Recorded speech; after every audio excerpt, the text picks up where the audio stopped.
Une voiture arriva soudain au bord du petit chemin, à une vingtaine de mètres. Charcot s'approcha, tandis qu'Atef surgissait et ouvrait le coffre de son 4x4 de bonne facture. Les deux hommes se serrèrent la main. « Personne ne vous a suivi ?» demanda l'arabe. « À votre avis ?» Atef portait une tenue kaki, semblable à celle d'un explorateur. Ample chemise, pantalon à large poche ventrale, bottines de marche. Charcot, lui, avait choisi l'option touriste, bermuda, chaussures bateau et chemisette couleur sable. « J'ai des infos, » dit Atef.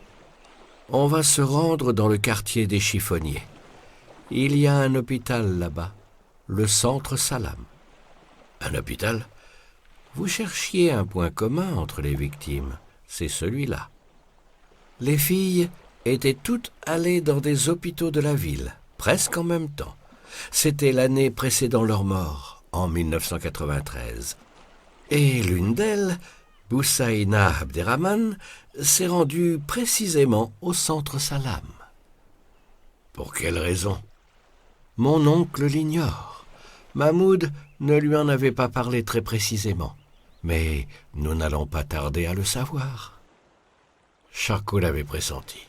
Le tueur avait un rapport avec le milieu médical.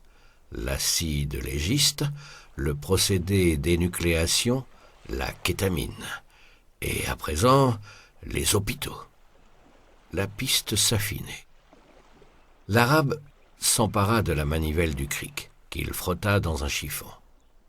Pas de chance. Je viens de crever au pneu avant gauche.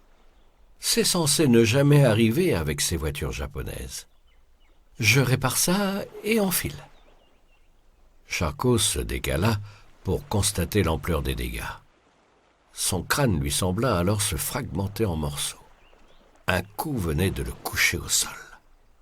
Sonné, il tenta bien de se redresser, mais moins de 10 secondes plus tard, ses mains se rejoignaient dans son dos. Raclement d'adhésif.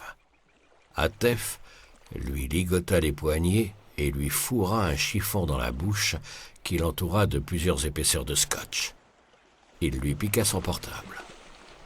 Poussé au fond du coffre, Charcot entendit, avant que le mur d'acier le coupe définitivement de la lumière, « Tu vas rejoindre mon frère, fils de chien !»